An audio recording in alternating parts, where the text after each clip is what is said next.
FEMCEX, tu escuela de formación en emergencias y críticos, ahora en Extremadura.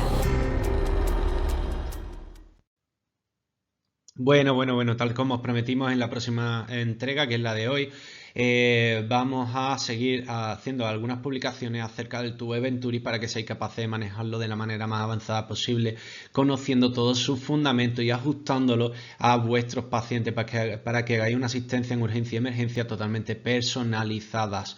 FEMCEX no puede dejar de recordaros que tanto en nuestro canal de WhatsApp, tanto en Instagram como a través de nuestra web, vamos a ir haciendo diferentes publicaciones con el fin de promocionar y divulgar la urgencia y la emergencia entre todos. Y es así como vais a poder recibir a través de nuestros principales canales tanto información sobre promociones, cursos y contenido para que estéis al día siempre. En el día de hoy os prometimos que íbamos a hablar de diferentes puntos. Vamos a centrarnos en mi paciente y específicamente hablando en el flujo y oxigenación, que van a ser las próximas publicaciones sobre el flujo. Os recordamos que íbamos a ir viendo desde el punto de vista de la aplicabilidad de toda la teoría que hemos visto a la práctica de vuestro paciente, y es lo que vamos a ver hoy a través de lo que sería el PIF o el flujo pico inspiratorio del paciente y cómo ajustar el tubo de Venturi para que seáis capaces de individualizarlo. En próximas entradas veremos otros puntos como veis de interés. Y es así como en el paciente respiratorio vamos a tener dos grandes prototipos, aquellos que tienen un trabajo respiratorio ya sea excesivo o deficiente y aquellos que oxigenan mal. En la patología respiratoria que oxigenan mal no va a ser punto de la publicación del Venturi Smash de hoy, pero sí nos vamos a centrar en aquellos pacientes que presentan un trabajo respiratorio. Y ese trabajo respiratorio se va a manifestar como un esfuerzo, en este caso a nivel de signos y síntomas de nuestro paciente, de uso de musculaturas accesorias para intentar compensar una deficiencia de flujo y poder alcanzarlo. ¿Esto cómo se traduce? Mi paciente utiliza la musculatura accesoria y determinadas posiciones para ser capaz de introducir un volumen que requiere fisiológicamente o fisiopatológicamente hablando en un determinado tiempo. La entrada de un volumen en un determinado tiempo, litros por minuto, es lo que se expresa como el concepto de flujo.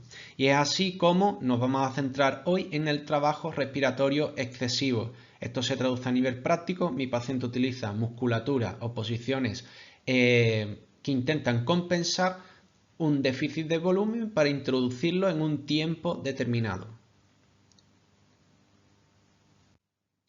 Y es así como tenemos que hacer la primera distinción, y es que los pediátricos no son adultos en miniatura, cada uno se va a manifestar de diferentes maneras. Esto lo veremos en la publicación acerca del uso del tubo de Venturi en prototipos de pacientes con deficiencias o características de tasas de flujo a nivel pediátrico y de adultos. Con esto lo que queremos explicaros es que mediante una serie de flujos diferentes vamos a alcanzar una tasa de flujo total final, y eso lo hemos visto a través de todas las publicaciones que llevamos vistas.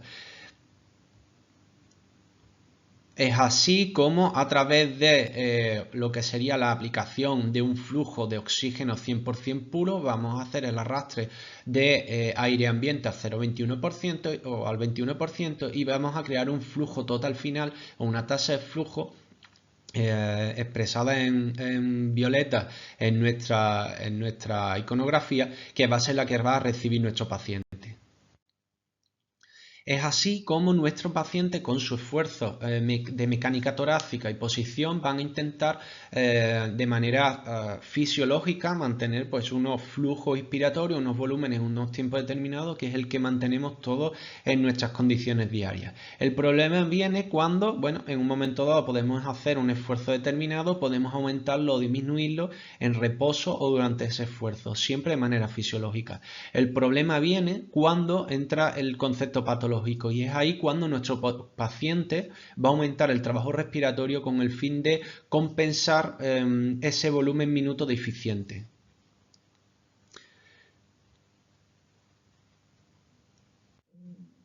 Y es así como tanto la entrada de un flujo demasiado bajo como demasiado alto va a ser patológico. Por ende, tiene que haber una serie de mecanismos compensadores que lo mitiguen.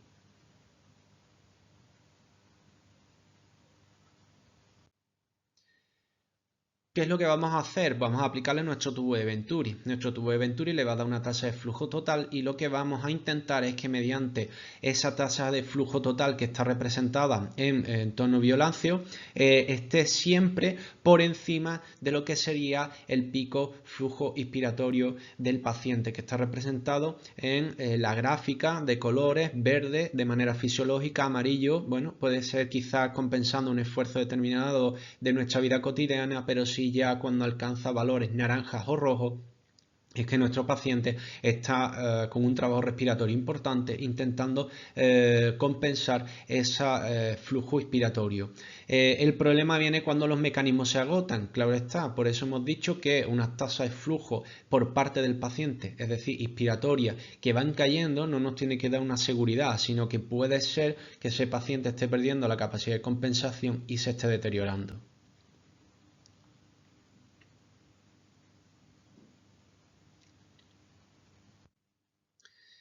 Es así como vamos a poder determinar, como hemos visto hasta ahora, la capacidad del tubo de Venturi de funcionar como alto flujo o bajo flujo. ¿Cómo? Pues siempre que nuestra tasa de flujo total esté por encima del pico inspiratorio flujo de nuestro paciente, ese Venturi va a estar funcionando como un alto flujo. Y como podéis ver a través de la gráfica, cuando mi paciente pasa del estado fisiológico verde a un estado patológico con un esfuerzo respiratorio amarillo anaranjado cada vez más rojo, vamos a ir ajustando. De ahí que veáis que inicialmente la línea violácea no es estable, sino que va pegándose a lo que sería la línea de mi paciente, de pico flujo de mi paciente.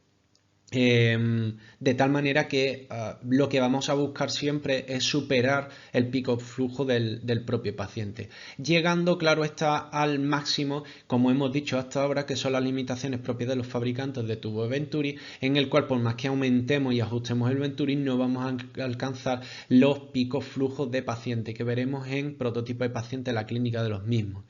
Es en este punto cuando el Venturi va a funcionar como un bajo flujo porque no va a ser capaz de compensar al paciente.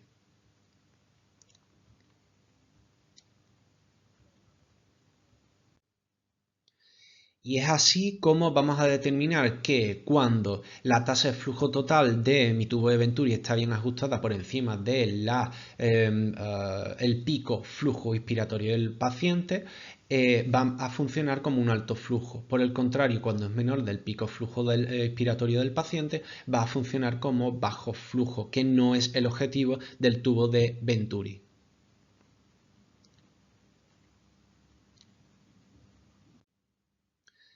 Como podéis ver en esta representación, hacemos un pequeño hincapié en ese funcionamiento parcial, por decirlo de alguna manera, cuando el esfuerzo del paciente es máximo, la tasa de flujo total no alcanza ese máximo del paciente. Por ende, vais a ver que la línea punteada, que inicialmente es violácea y que en casi todos los puntos supera al paciente, hay un tramo en el que está rojo y es ahí donde va a funcionar como bajo flujo. Sin embargo, plantearos que ese paciente empieza a deteriorarse, por tanto sus mecanismos de compensación van a ir disminuyendo, por tanto su tasa o su pico de flujo inspiratorio va a ir disminuyendo.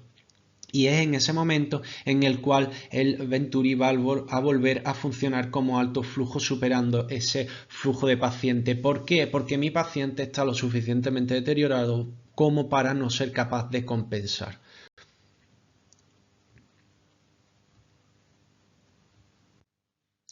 Y es ahí donde nos vamos a plantear que el pico flujo inspiratorio del paciente va a depender del esfuerzo del paciente. Clínicamente lo voy a ver con signos y síntomas de trabajo respiratorio, debiendo de descartar un agotamiento respiratorio va a tener variaciones fisiopatológicas, es decir, todos tenemos un trabajo respiratorio. El trabajo respiratorio no es malo per se, pero sí que puedes tener un trabajo respiratorio excesivo o puedes tener un trabajo respiratorio inadecuado para tu situación, e incluso en algunas situaciones, por ejemplo intoxicaciones severas, puedes tener un trabajo respiratorio muy deficiente o incluso estar en apnea, ¿vale?